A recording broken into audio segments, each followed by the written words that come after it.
Hello, friends. What a great weekend over the weekend at our celebration weekend as we begin to do our ingathering of pledges. Thanks to all of you who've been able to turn your pledges in so far. For those of you who haven't, you have plenty of time. You can bring your card to services this weekend or drop it in the mail, fill one out online, whenever it is convenient for you to do that. We had a great turnout on Saturday night for our chili and for the service. We had a wonderful turnout on Sunday morning, both for Sunday school and also our service and the food afterwards. And we had a great time cheering on the Chiefs for that last little bit of the game that we were able to watch. We also had a wonderful turnout and just a great time and beautiful weather for the annual hayride as we were out at Sharp's farm.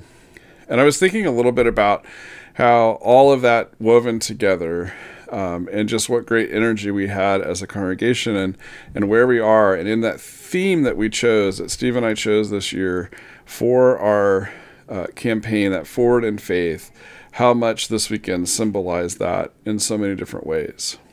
Forward in Faith was selected because we're thinking a little bit about all we've been through the last few years, from the COVID shutdown to the reopening and being limited in how we could worship and how many people could come, to now what is a full and fully active church and all of our ministries moving ahead in lots of different ways.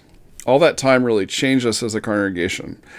We lost some people along the way, both because they passed away or they might have moved away. We've gained a large number of families from that time and households. And we're just a different church, and our habits have changed. I know in my own life, I used to see movies all the time. I just really don't go to movies anymore.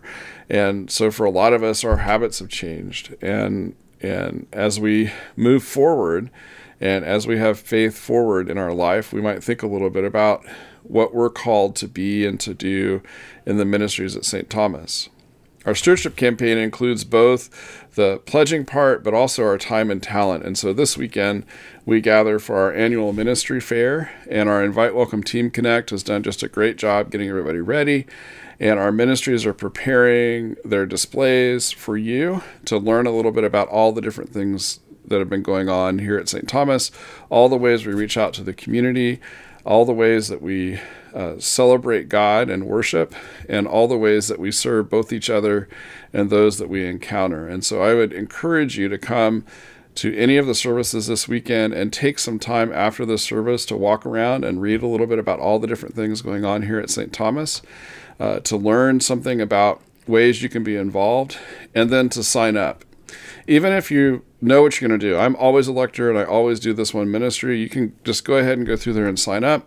Maybe you want to try something new, but go and check out all the different things that are happening here at St. Thomas, some of the new ministries that have been coming up, and some of the long-time familiar ministries as well.